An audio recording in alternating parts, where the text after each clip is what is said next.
Welcome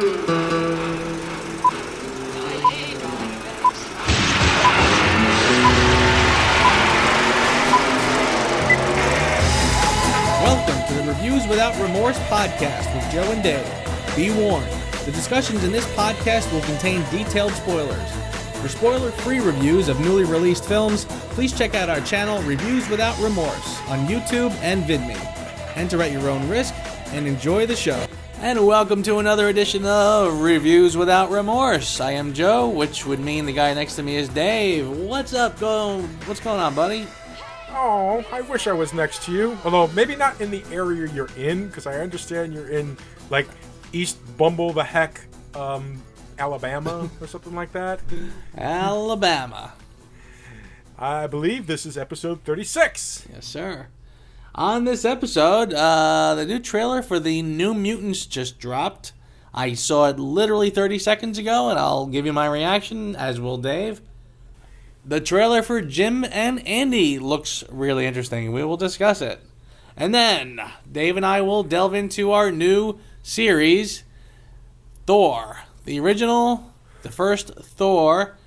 And this series is going to lead up right up to Thor Ragnarok. I'm sorry. I just love that song. I think I mentioned last week that the Thor Ragnarok was officially my most anticipated of the year. That is the trailer I saw, and I just kind of went bananas for, so I am excited to talk about this series. All right, cool. Then why don't we get started?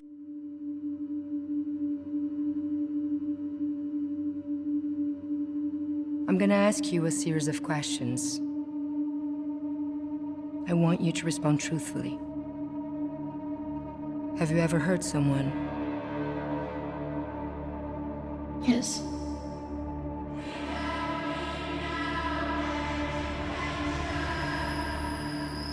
Have you ever experienced anything you'd consider abnormal?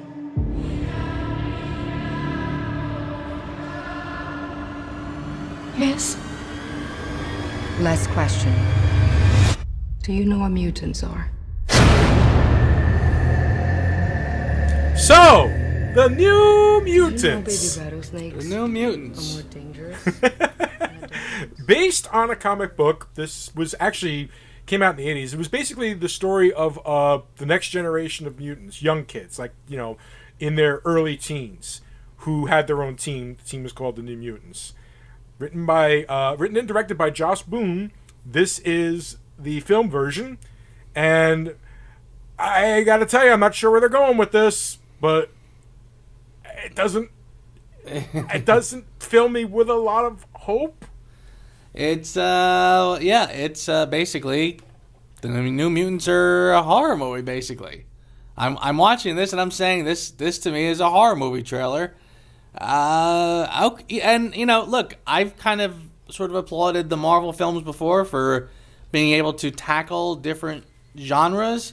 But what I meant is that I think each comic sort of comes from its own respective genre. This one, they seem to be applying a genre to a comic team, and I don't remember the New Mutants being all scary and horror movie-ish by any stretch. In this particular, I mean, this is basically the end result of the Deadpool-Logan syndrome.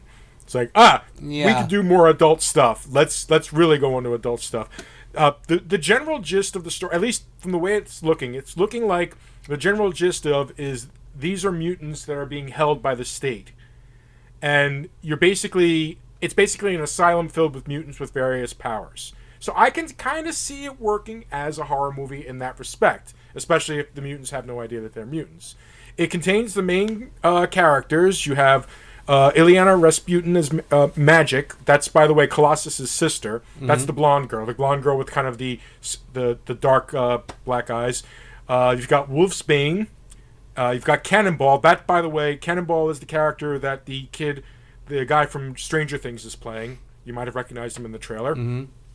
Mirage and Sunspot. That is the original team of the New Mutants. So they got that right.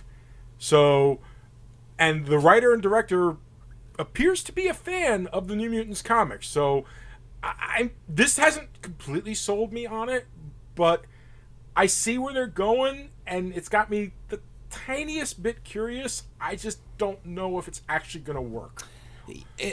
I'm usually kind of willing to give things the benefit of the doubt. This one, I mean, it was literally like, I mean, I saw like faces coming out of walls, and it was jump scares, and I'm like, I mean, I'm saying this is full blown horror territory. But hey, you know what? It wouldn't be the first time that they sort of did a trailer in a certain way, but it wasn't really representative of what you got. So we'll see. I don't know. I mean, it's really hard to say. I like the line in it when they said something about baby rattlesnakes being more dangerous than grown-up rattlesnakes, so they haven't learned to control how much venom they secrete. Okay, all right. I see where they're going. And that could, honestly, if done well, that could work nicely, actually, I think. Yeah, okay. The filmmakers describe the film as a haunted house movie with a bunch of hormonal teenagers and cite the works of horror storyteller Stephen King and teen drama filmmaker John Hughes as an influence. Well, that's a... Okay. All right. Well, so maybe this is kind of off the... You said this is sort of off the backs of Logan and Deadpool. Maybe we'll throw in a little Stranger Things and It as a little influence. Yeah, and hey, you got one of the guys from Stranger Things, just like It had one of the guys from Stranger Things, so there we go. Okay. Those kids are going to get work for some time, I think. Good for them. Some of them are really fine actors. Sure. It comes out April 13th. I have not decided if it's going to be for sure to see or not. What channel is this going to be on? Oh, it's a regular movie. Oh, it's a movie? Yes. Oh, I thought this was a series. No, it's a movie. Oh boy, okay, all right. I'm really why I had it in my head that this was a series. I don't know. Okay. So Jim. Yes. How would you start this movie? Good evening, ladies and gentlemen. My name is Jim Carrey, and how are you this evening? Alrighty then. Finding out you have something special and it gets a reaction. That's how I got attention and love. I've watched the stars fall silent from Andy Kaufman came in to turn reality on its head and not stop when the camera stopped. Andy Kaufman cared less about making his audience laugh than keeping them confused. He blew my mind. When I heard I had the part, I was looking at the ocean, and that's the moment when Andy came back to make his movie. Hello. What happened after was out of my control. Back in, goodness, was it 1999? Yeah, it actually was 1997, 98. The famed director, Milos Forman, he of The People vs. Larry Flint, Milos Forman, he of The People vs. Larry Flint, he of One Flew Over the Cuckoo's Nest, did an autobiography, well, not an autobiography, it can't be an autobiography, but a biography movie on Andy Kaufman, I can't really say comedian, because Andy would not have taken that very well as a comedian either. But anyway, Jim Carrey was cast as Andy Kaufman, and Jim Carrey, it seems, is a huge fan. And basically went method acting to the 17th level to play this damn part. And now there is a Netflix documentary specifically called, I'm going to read the full title, Jim and Andy, The Great Beyond, with a very special contractually obligated mention of Tony Clifton. That is the full title. Okay. And basically what this is an interview with Jim Carrey today and behind-the-scenes footage that was shot but was never shown to the public, showing him basically doing this movie. Yeah. And I gotta tell you, when I first heard about when I first started the couple of seconds of the trailer, I was like, oh, what is this? What is this, Hollywood masturbatory stuff? And then it started playing out, and I was like, you know what? This could actually be an interesting tale, I thought. Some of the behind-the-scenes clips, I mean, he really did seem to kind of get a little crazy back there, didn't he? Yeah, just a tad. Yeah. I'm actually kind of looking for... I tell you, starting to enjoy a lot of these sort of behind-the-scenes documentaries, even the films based on sort of behind-the-scenes documentaries. For example, the what's the name of the one? The guy who did The Room. Oh, the disaster artist. That one looks interesting to me. I don't like James Franco very much, but I am very interested in this subject matter.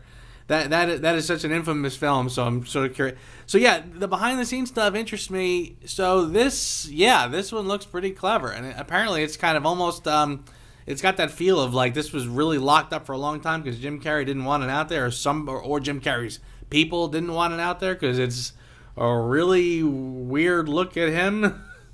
It's a strange take on a strange guy. Like seriously, Andy Kaufman, like you said, it's hard to call him a comedian because he was really, a performance artist is maybe more like it. He was just a really, really strange character, and he was, he was one of those kind of artists who he did not want you looking behind the curtain, or he was not going to tell you the method to the madness. You just never knew what this guy was doing, what the point was. Was it supposed to be funny? Was it weird? So, yes, he was a bizarre guy in the first place. So take Jim Carrey at his most bizarre, where he got so just enveloped in doing this character that he just couldn't come out of it, it seems like. So, yeah, this is sort of like just a conundrum of weirdness. I'm kind of dying to see. This is like the movie that after Jim Carrey has left us, this will be the movie that they will use to psychoanalyze him in the future. Probably, yeah. Because there was just that moment where he was talking about how Andy spoke to him and everything. And, I've heard actors say that pretentious stuff before, but gosh darn it, when he said it, it's like he really believed it. Yeah. Like, he really thought Andy was speaking to him. So I'm kind of in. I have no problem with looking into the mind of madness and trying to figure it out. And by the way, performance artist, that's exactly the perfect definition for Andy Kaufman. Probably most of our listeners have no idea who the hell Andy Kaufman is. Check out the 1999 movie Man in the Moon. It's a good flick, and it'll give you an idea as to who this nut job was. Yeah, look up his David Letterman appearances. I remember when that happened too. You watch it and you're saying to yourself, is this real? Is it staged? What is this like? So yeah, I'm looking forward to this one. Only him and George Shapiro know for sure. That's for sure. Yeah. George Shapiro was his writing partner. You'll see what. Hopefully, you'll see.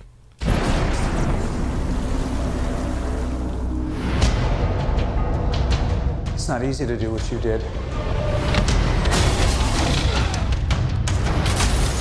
You made my men look like a bunch of minimum wage mall cops. That's hurtful. Would you like to tell me where you received your training? Afghanistan? Chechnya? Who are you?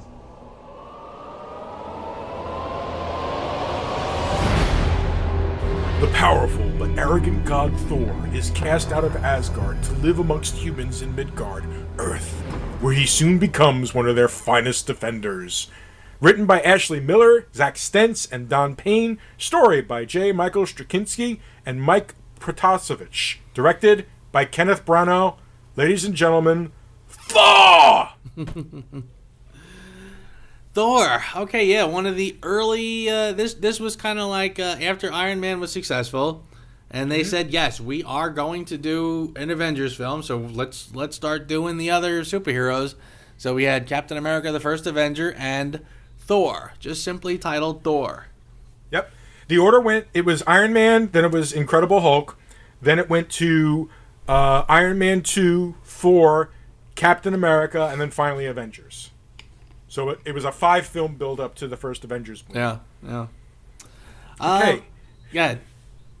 So, rewatched this today, and, the first thing that sticks out with me about this movie is it kind of feels for a little bit like the exposition movie. in the respect, let me explain. In the respect that they are now, this is this stage of Marvel where they're still kind of not sure how the audience is going to start reacting to like the fantastical elements of comic books. So now we're introducing a land with gods and Odin and all that other stuff, and they really try to take their time to really kind of bring it up. No, it's not magic. It's just aliens. It's a higher form of technology. You know, what you call science, we call magic, and so on and so forth. Like they were really kind of hedging as they were trying to explain. And yet, in many respects, Thor's story is kind of key to the whole thing, because without Thor, you don't have the Tesseract. You don't have any of that element that brings about the Avengers. Yeah. And at the same time, you have to introduce this character. You have to like the character. And for the first 20 or 30 minutes of the movie, you don't like the character because the guy's walking around like he's the number one jock in high school. He scores like the touchdown every weekend, and he's got his little band of merry men and everything like that. You don't necessarily like him. And that, honestly, that's one of the things I did like about the movie. It kind of did. You had the nerd in Loki, and you had the cheerleader in Sif, and I don't mean this in a demeaning fashion or anything like that. I'm just talking about if you're going to go with if I'm going with the high school tropes, this is what we got. You've got the best friend, you got the quarterback, you've got the big guy who's like the center, who protects the quarterback and stuff like that. You got all that other stuff going on here. So at first, you're kind of like, you're kind of feeling bad for Loki a little bit, and then the movie switches, and it switches it in a relatively natural progression and introduces us to who is so far like the benchmark of villains in the Marvel Cinematic Universe. Like to this day, he's still the one that every single one is compared to. Yeah, and the one that was probably fantastic enough that they had to rely on him to be the bad guy for the Avengers. Mm-hmm. Well, it made sense because actually Loki was the reason the Avengers got together in the first place. So doing that in the original comic, that in itself made sense. Oh, is that right? Oh yeah, in the original comic, he tricked the Avengers into fighting, and as kind of a little joke to play on his brother, but then turned out to be like the worst thing that ever happened. So him becoming the main villain isn't too out of the realm. Okay. You've got a pretty wide cast. You've got Anthony Hopkins as Odin. You have Rene Russo as Frigga, his wife. You've got Chris Hemsworth, and this was like Chris Hemsworth's second big movie. His first one being Cabin in the Woods, and then this came like around the same time. You've got Stellan Skarsgård. You've got your favorite actress of all time, who's named Natalie Portman. Nick Fury pops up. Agent Coulson is there. Clark Gregg. And what's funny about this movie? I still enjoyed it when I watched it, but I don't know. It just didn't hold the same awe with me as it did when I first watched. Yeah, I know what you're saying. This is sort of a weird one. I feel like of probably all of the Marvel films,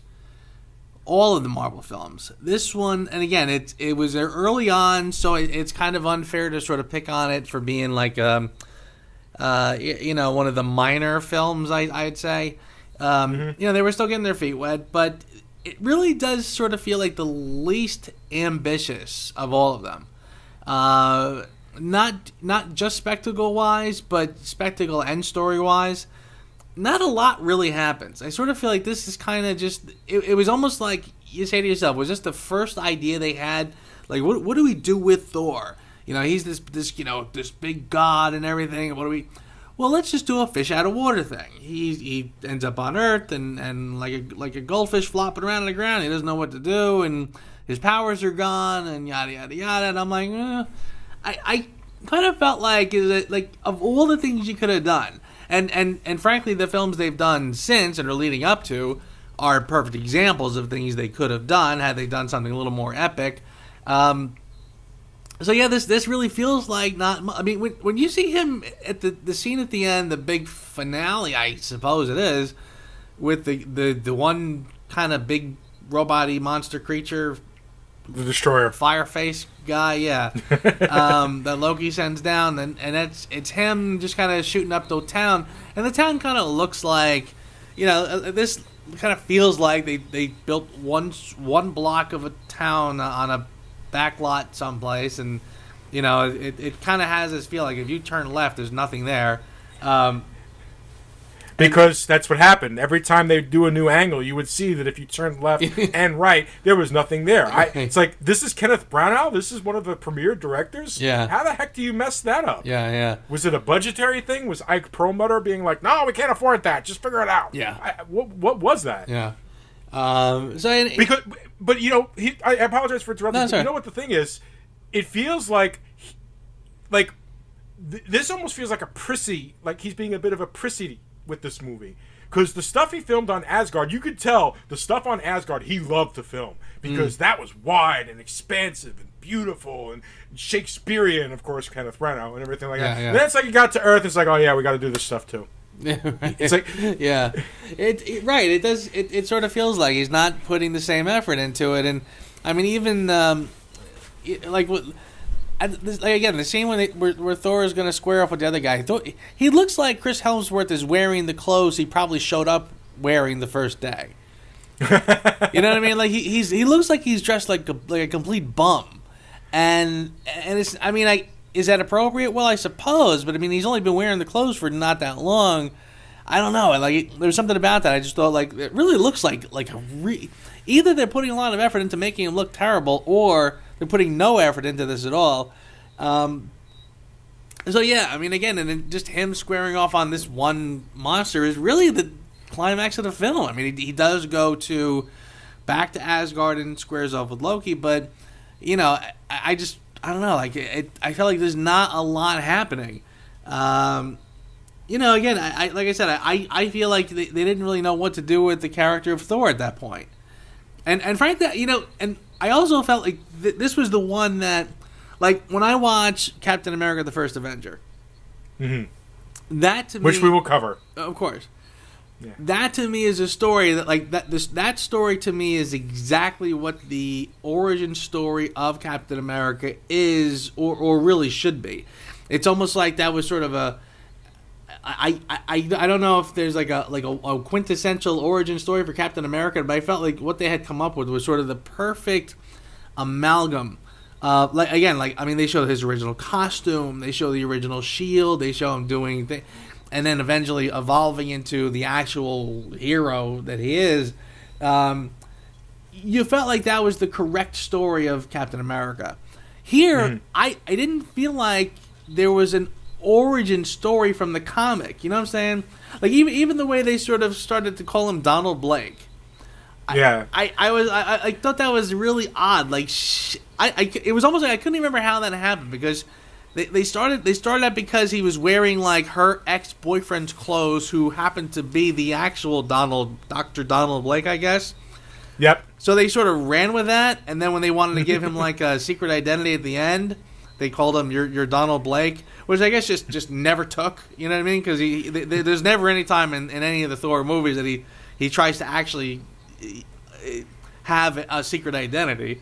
Yeah. So they just sort of threw that in there as kind of, just fan service, but for no reason really.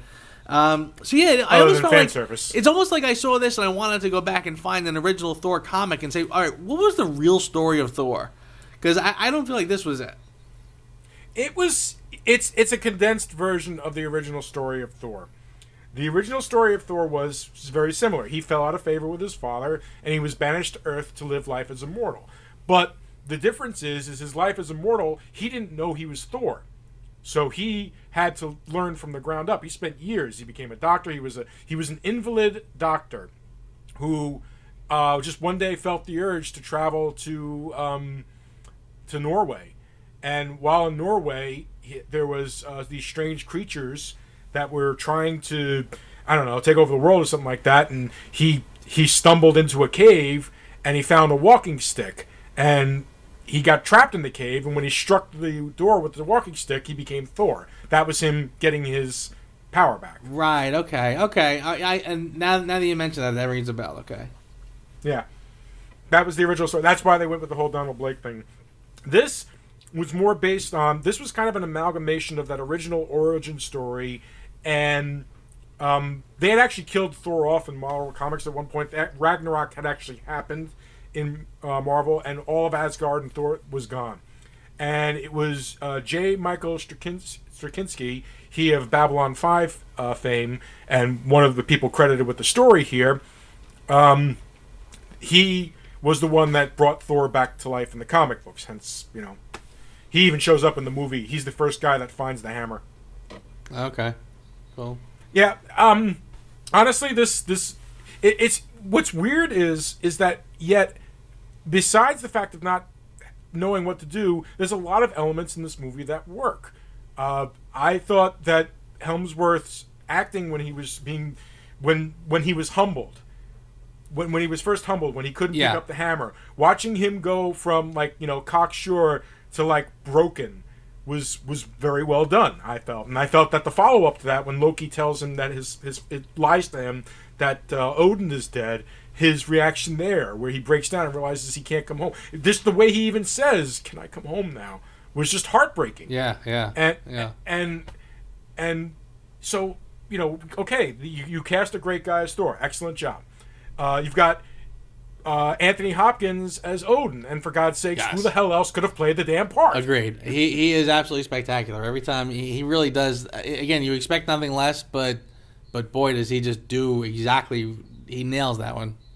Oh yeah, the scene where he banishes Thor is just amazing with him. Like that, the shock, the disappointment, the pain he's feeling because he knows what he has to do, and he's not happy about it. He's not proud of it, but he is frickin' Odin, and my son just basically mouthed off to me and started a war.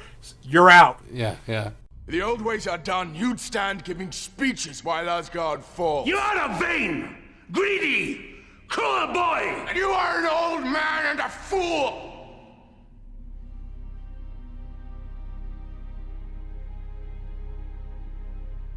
Yes. I was a fool. To think you were ready. Father. Hey! Thor, Odin's son. You have betrayed the express command of your king. Through your arrogance and stupidity, you have opened these peaceful realms and innocent lives to the horror and desolation of war!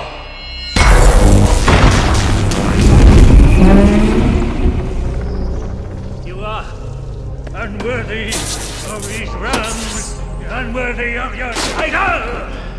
You're unworthy! And then last but not least, you just got to give it up to Tom Hiddleston. Yeah. It's funny. He was the one everybody sort of gravitated towards. In fact, I know people they find him more fascinating to watch than Chris Hemsworth or whatever. Yeah, he is terrific. I tell you, they did manage to capture his character essence perfectly. I thought because he did. It was like some of what he did seemed to be just sort of trickster level, but yet he did have a very very manipulative scheme behind a lot of it. He was very well done. Costumes were great, by the way. I thought the look of it was spectacular. Yeah, when we were in Asgard, everything was in Asgard, the movie looked fresh. It looked exciting. It looked like something we'd never seen before. And it's almost like they didn't have the confidence to just base the movie in Asgard, and that's why they had to bring it to Earth at some point. Yeah. I agree. It does seem like everything in Asgard is really top notch and really well done. And then, it almost feels like when he goes to Earth, it's like the air sort of goes out of the balloon. And again, it's like I almost feel like it's like if the budget, it's like all of the budget of the film went to Asgard and there was nothing left for the Earth scenes. You had to just film in trailers and like empty alleys and stuff, so there's no visual appeal to any of the Earth stuff, and there's no, but no, I thought it was pretty. No, anyway, in a little bit of context, at the time when this came out, Disney hadn't snapped up Marvel at that time, so this was still Marvel footing the bill for the movies, so it could explain a small amount of the cheapness to it, I guess, but it sort of creates like a little imbalance. I feel like it's, it like you said. I mean, the Asgard stuff is so spectacular and so well done, and then you go to Earth and nothing's happening, and it's almost like you feel like the story. It's almost like the story is taking place here and there, but not sort of simultaneously. Like there's an Earth story, and then he goes back and does the Asgard story over there, and it makes like a disconnect. So it's hard to make the whole film gel as a whole, I find. Yeah. This is a very difficult movie to discuss because, like I said earlier, there's a lot to like, and then there's just like this. It's dichotomous almost. Like, we're looking at like Two-Face of a movie, if I want to use a Batman vernacular. Yeah. Like you've got this one half that's like really pretty, and then this other half that just feels like filler. Like this movie could have been an hour, and in a twist of irony, I'm wondering how the hell we're going to fill up another 30 minutes of this podcast talking about this movie. Yeah, it's funny too because I watched I actually watched both Thor and Darkworld over the weekend. What? I happened to have the time, and I knew we were gonna go, and I didn't know how much time I was gonna have coming up, so I figured, well, let me watch that one too. And I almost sort of regretted watching the second one because I was afraid to let my feelings for one creep into my feelings for the other one.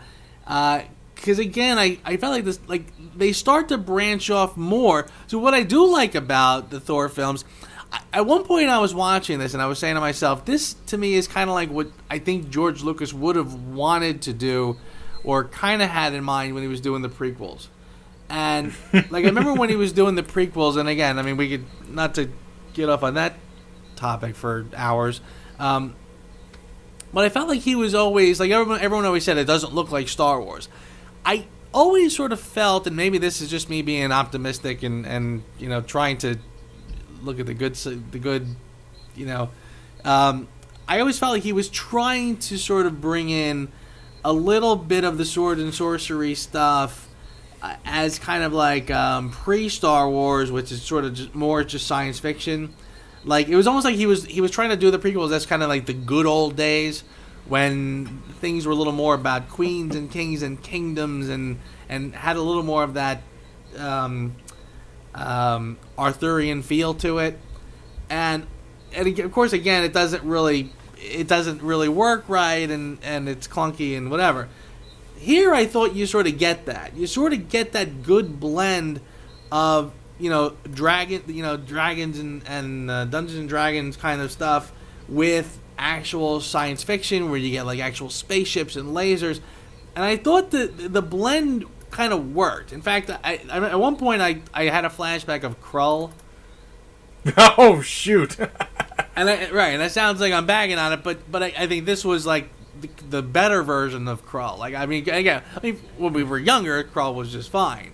We look at it now and it seems a little silly, but this kind of had that good gel, I think, and it does it in a more modern way, and I think they really do sort of pull something off, and it does serve as a good stepping off point because again, I think the second one, you're starting to see a little more of like that kind of Guardians of the Galaxy, Infinity War sort of feel, where you're kind of getting into a lot of sci-fi stuff in the modern world, whatever. So I think that works pretty nicely. I thought they do come up with. I remember being sort of unimpressed with the whole Asgard stuff when I first saw it, because I remember feeling like it was almost like I couldn't even tell exactly what they were going for with the look of it. Because I remember like the castle with that kind of one, triangular look to it. Yeah, the throne, yeah. Yeah, I mean, I thought that was okay, and then it was almost like there was a lot of shots where it seemed like the camera was sort of panning up to the clouds, and then Asgard was sitting on the clouds, which I think was kind of from the comics. Like yes, I vaguely remember like the Thor cartoons, by the way. In the with the Iron Man cartoons and the Hulk cartoons and back in those days. Cross the rainbow bridge of Asgard, where the booming heavens roar. You'll be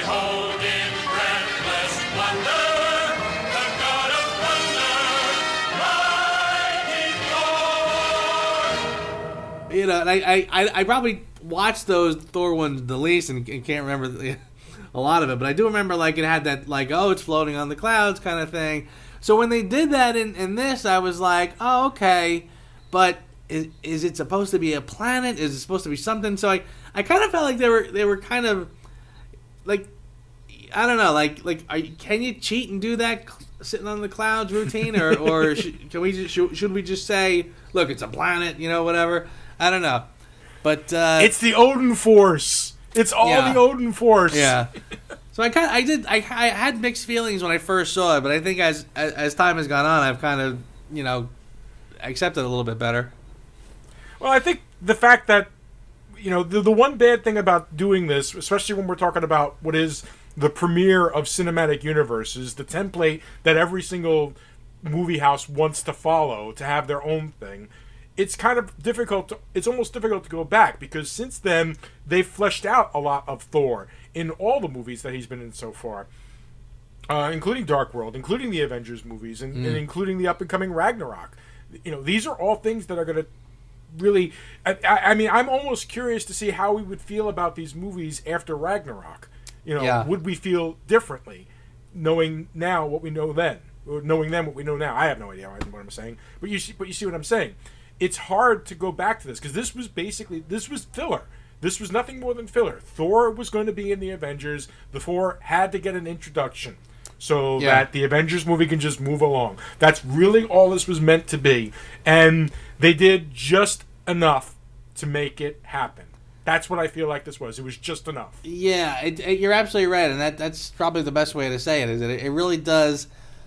It has that filler kind of feel to it, I think, and I think they were trying to do something pretty good, and you know they succeed on a lot of levels, but at the end of the day, it does kind of have that just sort of filler feel. Like it almost feels like the first Thor feels like the second Iron Man, where they're padding some time and just trying to give you something to look at between now and then.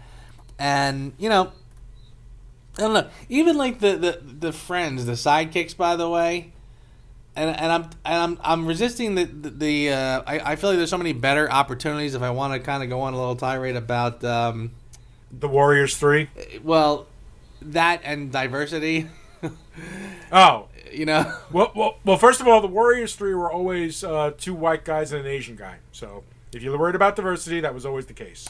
Yeah, that's fine. You know, but you know, it's funny. Like, there's just sometimes now when I'm watching movies and I see the need for diversity, and I see people making that a big priority. That we have to have a diverse cast, and I see these guys, and I saw like the one guy was like the big kind of orcish kind of guy, the other guy was like the Errol Flynn type, and you know, then you had the woman, of course, and then you had the one guy who was the Asian.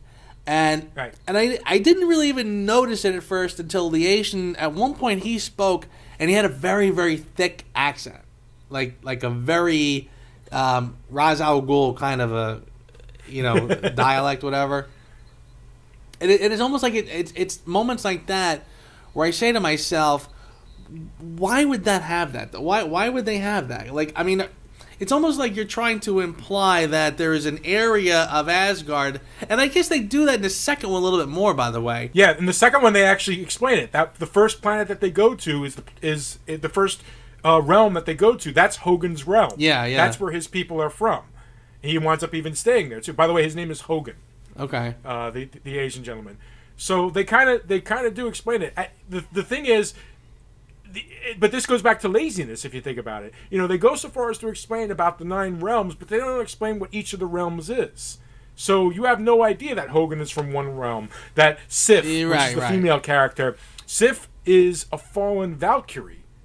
And that's a storyline that, like, you know, got pushed under. Volstagg and Fandral, that's the big guy and the Errol Flynn type guy, respectively. They're just, you know, friends that he's had all of his life. And these are people he just met along the way and became his closest friends. Yeah. There's such a beautiful story there about the 4 of them and the battles that they fought and the games that they played that just hasn't had a chance to really come to life. They could easily have covered their friendship as part of I mean, they showed that flashback scene at the beginning with with young Loki and young Thor, they could have easily thrown in a shot of him playing with Volstagg and Fandral or anything like that. Anything like that. Mm-hmm. You know, I feel like his friends, his Asgard friends, are key to Thor's identity in the comics, and they just kind of got brushed aside. Yeah, that's true. You know, it's funny. I almost feel like this movie feels like almost like the original Spider-Man, the original Sam Raimi, and you know, as we went on and we did like Homecoming, and we talked. We got into the evolution of the Spider-Man films in general, and leading up to Homecoming, which, of course, as we said then, had a certain luxury that they didn't have to get bogged down doing the origin story, so they were able to sort of flesh things out. But the original Raimi had, like, we were still sort of stuck in that mode where you had to sort of, okay, you're doing a comic book movie. Well, you better do the origin, and you have to get him to here and get him to there, and he has to end up in the Daily Bugle, and that has to... Like, you have to do a lot of legwork in one film. So you sort of end up with a funny framework, you know what I mean? I kind of feel like this film has a little of that as well, I suppose. Like, you have to skip some steps, and you have to get him here and there, cast down and down on Earth, and Loki has to be involved, and... You know, almost like that. All the points, the major points, have to get touched on, and so you're not going to get that time to sort of flesh out the characters really. I mean, Thor gets he does get an arc. You know, I mean, there is a good character arc, and I do like that about this film. I mean, he is kind of like you said, he's all full of piss and vinegar in the beginning, and you know, whatever, everything is he can do whatever. I mean, even in the first couple of frames, like I think it's. It starts out with him going to become the king of Asgard, and he's got a smile a mile wide, like he's ready for this, boy, you know. Yep. So so his journey is pretty well done, and Hemsworth, he really does pull it off. You know, Thor is another character. Like I you know, when you're talking about, frankly, I guess this is sort of true of every comic book character. Casting, I think, is a tricky thing because you're never gonna meet people's expectations, and sometimes it's like just the fact that you're doing a comic book character who's been drawn and has been larger than life for so long in people's minds. When you actually take an actual real life person and put him in those shoes, it's almost never by design gonna live up to expectation. So Thor was tricky. I mean, he was a tough one to do. And I'm pretty sure I heard a rumor, by the way. Isn't it true that him and his brother don't talk? Cause wasn't his brother originally cast? I never heard that rumor actually, but we don't talk about rumors, damn it. Yeah, the way I heard it was actually his brother, who the other Helmsworth, who was going to be cast as Thor, but then Chris showed up and everyone went, "Oh, geez, we picked the wrong brother," and they basically threw him in instead. But yeah, I mean, I do think he does an excellent Thor, and I think the fact that he's carried that. Like, you know, it's funny. We talked a lot about some of those little videos they do with him and his roommate. Yeah. like those are really funny, and you can see how they've sort of taken his character and sort of, you know, it's evolved over time, and now it's kind of gotten to be a little funnier. I mean, he's always he's been funny as like the fish out of water sort of funny, but they've refined it better nowadays. But yeah, I think Helmsworth, he really is able to carry these films, and I think that's not easy. It's not an easy role to play, I don't think. No, I don't imagine it is. It's there's not really a lot. I mean, you could say that there's a little bit of nuance to the character, but it at first, at least, especially in this movie, he's very much just everything looks like a nail. I am the Hammer Man. Right, you know, right. That's excuse me. That's really all what it boils down to. Yeah. But there is nuance to Thor. There is a compassionate side to him. There is a, you know, and it's something that we only get to see as the series progresses, which I appreciate. But we're trying to kind of stick to this, and it's hard. In a weird way, this movie suffers because of our knowledge. I think. Yeah. I mean, I remember seeing it and being like, yeah, that worked. And then subsequently, since then, it's like, what did they do wrong? It's almost difficult to look back on it. Because, I mean, a prime example, you know, we have not mentioned it yet, so it's time to bring it up. Jane Foster. Yeah. The original Jane Foster was a nurse to Donald Blake. It was very much a trope of the time, and I understand they want to bring her to a modern audience and so on and so forth, and making her an astrophysicist is a good way to have her, kind of sort of accidentally run into Thor. That was clever enough, but yet there was like her character was a shell. I felt more characterization from the Warriors 3, and they had less screen time.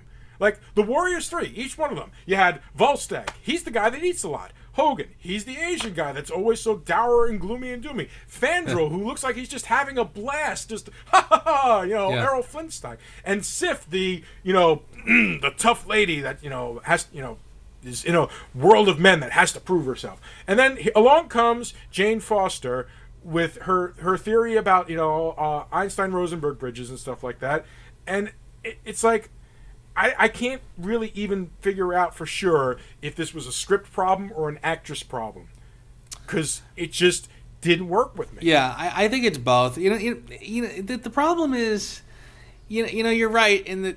I think it's partially the fact that they are trying to. They're so busy, and again, this kind of goes to my minor grumble about diversity. I mean, the people who are in Hollywood now are so obsessed with, we have to make strong female characters, but in doing that, you're forcing her into a role that is, for one thing, it's not necessarily very likable, because she's running around, I got to do this and I got to do that, and sort of acting like she's the only person who knows what she's doing, and it's almost like most guys who are watching this will probably say, I don't know why you went out with her. I would have gone after Darcy. Darcy's the cute one. She's the one who's fun. She really doesn't really have a likable, fun character in any way. It almost feels like when Thor meets them again, he meets Jane Foster and Darcy, and I feel like and Eric Selvig. Right. I feel like he sort of gravitates towards the Jane Foster character only because the story says that that's what he has to do. There's not really anything there to show you some spark or some connection. So, again, if you took a simpler story, in fact, as you're talking about Donald Blake as the doctor and she being the nurse, what that reminds me of is the Doctor Strange story. There's Doctor Strange as the actual doctor, and who is his love interest is the one who's the nurse. Well, she's not. She's a doctor too, but that's another story. Oh, right. Okay. In your 1950s world, what's that? Yeah. Right. In your 1950s world, she's still just a nurse. She's not a doctor because women can't be doctors. In my sexist, misogynist dinosaur world, I just assumed she was a nurse. But yeah, like that dynamic sounds a little more like what you're talking about from the comics, right? Here, naturally, she's got to be like a super duper brain, astrophysicist who is tackling dimensions. And you never really understand like what her research is about and why she thinks what she thinks. And she had the 9 realms all drawn out on paper, right? Mm-hmm. Thor kind of goes in and sort of draws a connection sort of between them, right? But she knew that they were there. Well, why would she know that? How does she know that? You don't really give us a lot to sort of say, I understand why she would think that, but there wasn't a lot given to her characterization. She was just a plot device, which was a terrible thing to happen to the character. Because I think as an astrophysicist character who is fascinated with Thor, that I could have easily seen that working in a longer movie, or a movie that actually had the guts to try and tackle something than just, we're just filling space until the Avengers. Yeah. I have nothing wrong with the idea of but the thing is the character is just not presented very well. Even Dr. Selvig is the same thing. It's like, he's a premier astrophysicist. He knew Dr. Banner. Well, that's still not telling me a lot about his character. Yeah. But the difference is that Selvig, he has one. They all have a moment. There's a moment where where Thor and Selvig bond, and it was cute. but not really anything to write home about. It was the stereotypical we drank together, we fought, blah blah blah blah blah. Yeah. Which I like, by the way. We drank, we fought, he made his ancestors proud. Yeah. And we have the only other moment that we have between Thor and Jane that could even anywhere near imply any type of relationship is when he's trying to explain about the realms. Yeah. And it's a cute scene, but there's something in the way that the scene was shot or played or something like that. Like, I didn't believe for a second that... I believed Thor was kind of like, hey, Jane, how you doing? But I didn't believe for a second that Jane was in the same direction. Yeah. Nor when she started spouting out science stuff did I believe that she actually understood what she was saying. Right. And there are plenty of actresses who can go out, actors and actresses who can go out there and they can talk science like nobody's business, and you believe them, even if the science is crazy, even if it's the stupidest thing you've ever heard of in your life. But they'll do it convincingly. For whatever reason, Portman just does not sell her part, and it's another weakness in the movie. Mm. It is, and I mean, the thing is, she's a good actress too. But again, see, it's funny. She's another actress who I see her in a lot of things, and I think she's terrific. And then she has the chops. Yeah, but again, first of all, again, you're putting her against Chris Hemsworth, who is like gigantic. Her being so small against him, it makes her look very mousy. I feel like if you're gonna have that kind of a character. And she's the one running around doing this, and she's sort of like trying to play like the tough guy when they go to take her when S.H.I.E.L.D. comes in to take her work, and she's the one, you're not going to take my stuff, or I'm going to do this and I'm going to do that. It's almost like kid, go home. Like, let the grown-ups talk. Like, she just comes off as way too young, way too, like, I feel like you need, if you're going to play her that way, then you need an actress who's like, big and ballsy. I sometimes I sort of fall back on Angelina Jolie or Angela Bassett as a very strong actress. You know what I mean? So if you're gonna have somebody who's gonna bounce, who could also play soft, who could also play who's the feminine side of things, right? Who's still they're still feminine, they're still very beautiful. But again, if you're gonna have somebody who's gonna bounce off Thor for God's sakes, then she's gonna have to have some strength of her own. He dwarfs her. I mean, she looks like tiny next to him, and it I don't know. I just don't quite get it. And again, you're also, and this is sort of similar to like when I was talking about Blade Runner the first one versus Blade Runner the second one, and I was sort of making the argument, like when you said you didn't buy the connection in the first one, I said that didn't bother me because I didn't feel like it needed a super duper connection. I mean, I just felt like these are two people in the same place at the same time, and sometimes that's just all you need. But by the next one, they sort of played it up like she was the love of his life. Right. I kind of feel like, again, dial it back. Like at the end of Thor, like he just met her, and there's a spark. Let's I don't even know if I'd even say that, but let's say that there's a spark. By the end of the film, you don't have to tell me that he's madly in love with her and you'll never see her again, and all he does is look at her all the time. Like, he's pining for her now. And I'm thinking, well, you could have just dialed it back and just said, like, I liked her. I hope to go back, and in the subsequent films, by the way, build on that. Like I said, you don't have to be do all end all by the end of the first one, unless you're going to make it convincing and part of the story, which it's really not. I mean, there's no. That, like, at no point is she the damsel in distress. At no point is she the catalyst of any decisions he has to make. Which I appreciate as a story element, but... So, and incidentally, by the way, too, there's also something that I think could be regarded as sort of a plot hole, I guess, but not exactly. But, when Jane Foster, again, she's the one who's discovering all this stuff, right? And she believes in this and she believes in that. And the doctor, Skarsgård's character, he's skeptical the whole time, right? And I'm kind of talking in vagaries because I can't remember exactly specifically what she was saying she believed, and he said no. But then later when they meet Thor, right? And they're sort of trying to figure out, like, this guy seems weird. Why is he the way he is? And of course, he talks like a Norse god. He talks in a way that people don't talk. And of course, they're kind of like not convinced that he is who he says he is. And and of course, like Skarsgård's going like, Jane, come on, you're being ridiculous, like completely ridiculous. It's almost like this is gonna sound like a bizarre, like you really had to go back this far to make this point. Remember Splash? Whoa! Coming soon to Reviews Without Remorse. We review Splash. Please continue. There's a scene in Splash, right? The one scientist, he finds out about the mermaid, right?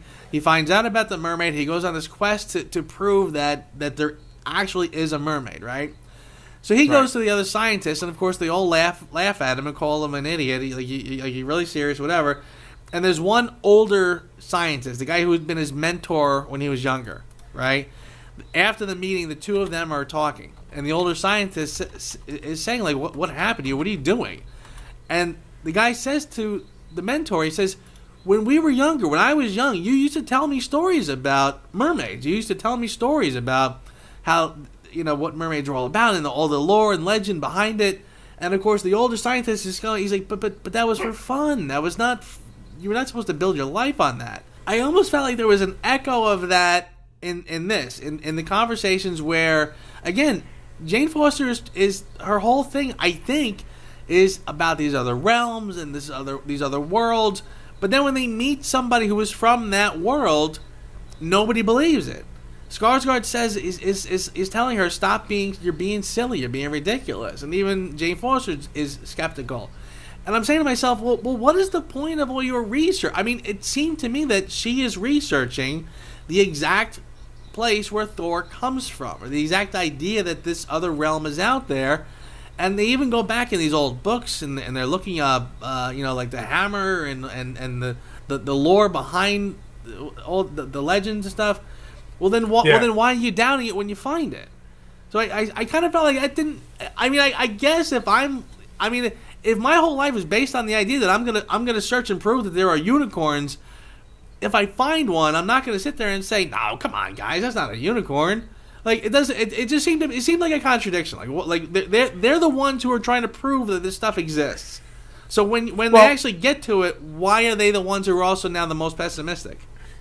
I don't necessarily. That's the thing. That's part of the confusion of the whole plot is the fact that since they don't make it clear, they sort of kind of make it clear that Jane is looking for these celestial bodies, these doorways that are opening here, there, and everywhere that she's been monitoring. Where they go or anything like that, they don't mention. They don't talk about if she theorizes there's other worlds over there. She only kind of thinks of it as she goes along once they realize, oh, shoot, this guy came out of the damn storm.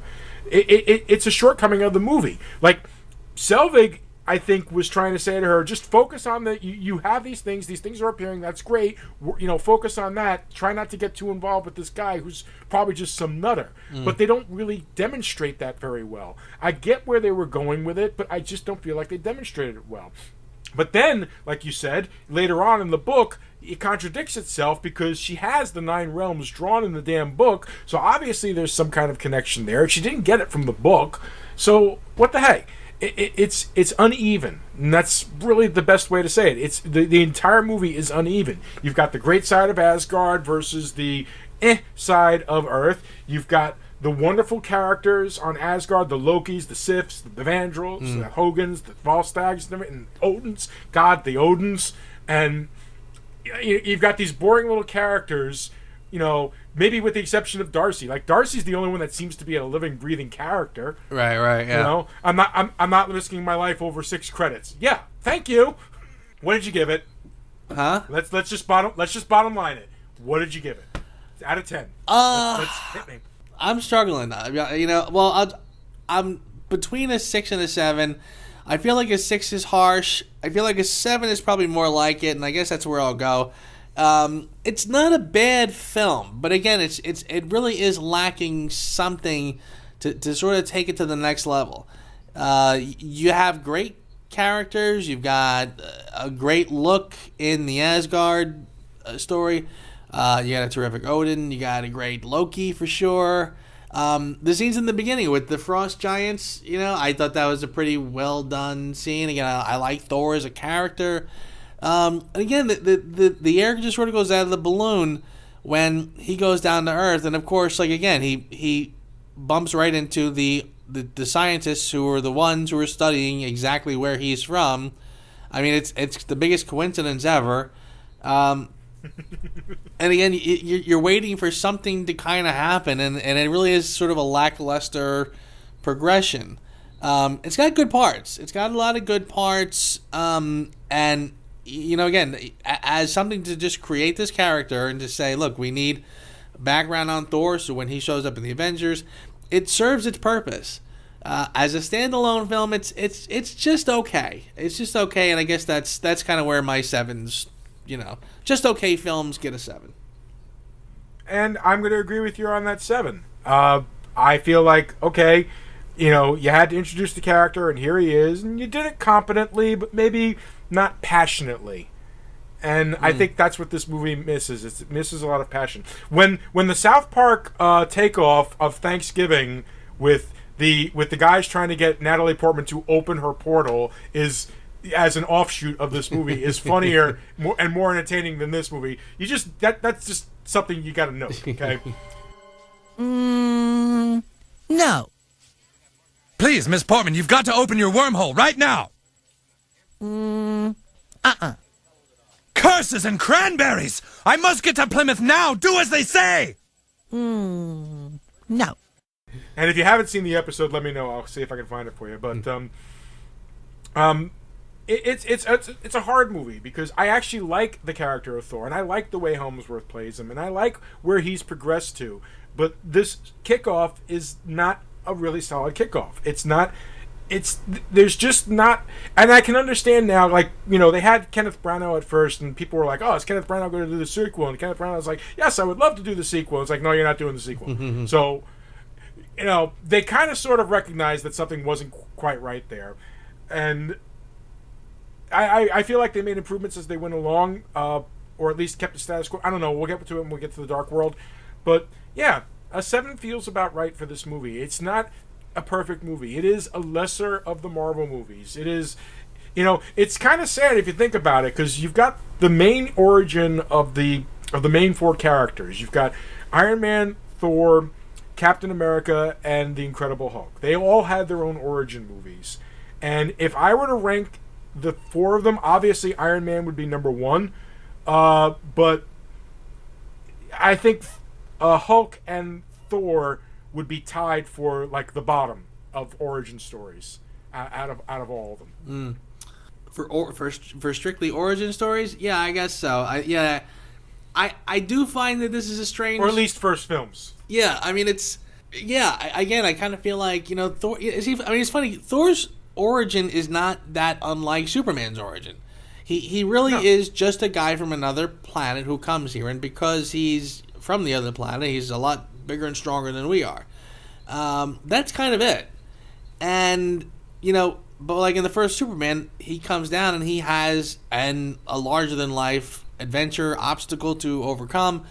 I'm not seeing that here. I mean, there really is, as far as the story goes, it is kind of lacking. It's almost like you really say to yourself, well, what's the actual story? If I had to break it down and say, what is the obstacle that needs to be overcome? Well, Thor has personal obstacles, yeah. But you're supposed to overcome them via a story that presents its own obstacles and things that you need to overcome. I feel like you get the story arc, but without the actual plot. There's not a plot to this story. Well, then I'm going to ask, who asked you? I was debating on saying Natalie Portman, but please do, because I am. All right, why don't we run with that? I don't know. Again, like I said, I don't know if it's her or if it's the character. It's definitely the character, and she's not written very well. She doesn't really get a lot to do. It's a weird animal, because again, you take her and you put her in a trailer in the middle of the desert, and you say she's a scientist. Well, but what is her job? Like, how does she sustain herself? I really don't know anything about this character. No, we don't know enough about the character. They try to leave some things vague, that she's a student doing a study, that's the implication with Darcy and stuff like that. But it's never really made clear because it's just kind of like moving along. It's like, no, we got to get to Thor. We got to get to Thor. We got to get to Thor. There's just not enough about her character to either make me appreciate it or to understand what Thor even sees in her. Exactly. I mean, it's just all of a sudden they're barely hanging out, and then all of a sudden they kind of kiss when he leaves or something or other. But it's almost like, again, it's almost like it's implied that they had an adventure together, that they grew close. I didn't see it. I didn't see the adventure that they shared. I didn't see, I mean, in the first Superman movie, he rescues Lois Lane like 5 or 6 times in the first film. I don't really see anything here where, and again, it's almost like is it that fearfulness that we can't? I mean, I'm kind of getting to where a damsel in distress is a dirty word in films today. You can't have a female character in distress and a male come and rescue her. It's like you can't do it anymore. So now I'm gonna get these romances that I'm just supposed to take on face value, just because they're there in the same place and yeah. But on the other side of the coin, Joe, there is ways that you if the world has become so averse to the damsel in distress, which I can understand the rationale behind that, and that's fine. But if you're so averse to it, get creative. Right. You're supposed to be, writers and directors and stuff like that. Come up, give me there have been movies like, okay, The Arrival. Let's talk about The Arrival for a half second, okay? There's a movie where the two characters, slowly but surely, they fall for each other. Yeah. Under circumstances, under everything like that, and it's all logical. And it's not because she's a damsel in distress or he's a manzel in distress or anything like that. They're two colleagues working close together. They make a connection with these creatures. They make a connection with herself. And God, she even goes the extra mile with the decision to go out with the guy when she freaking knows their future. Jesus, that movie is such a mind... You're going to have to bleep that out. No, I'm going to have to bleep that out. But anyway, my point is there are logical and healthy ways that you can do that relationship if you're so averse to doing the damsel in distress. And that's fine. But it didn't work here. What I specifically wrote, the Jane Foster character is either not well written or well played. She's introduced as a brilliant astrophysicist, but spends the majority of the time either moping or whining or pining for Thor. There were tiny moments, but the whole didn't gel. Yeah, right, and they say she's an astrophysicist. Even like a scene of her maybe even giving a lecture in a college classroom at the beginning would have helped. Something to show me that. I mean, like the first, they do it sort of in a little flashback out of order kind of way, but the first shot you get of her is like her running him over with the car. Then they kind of go back and they show how that came to be, and she's running around just kind of going like, oh, the such and such molecular letters are so higher, and just kind of gobbledygook talk, looking at little, beepers and thingies and scribbling. But again, you don't really show her as being any sort of a respected, scholar that we should take her findings to be okay. I like to be believable.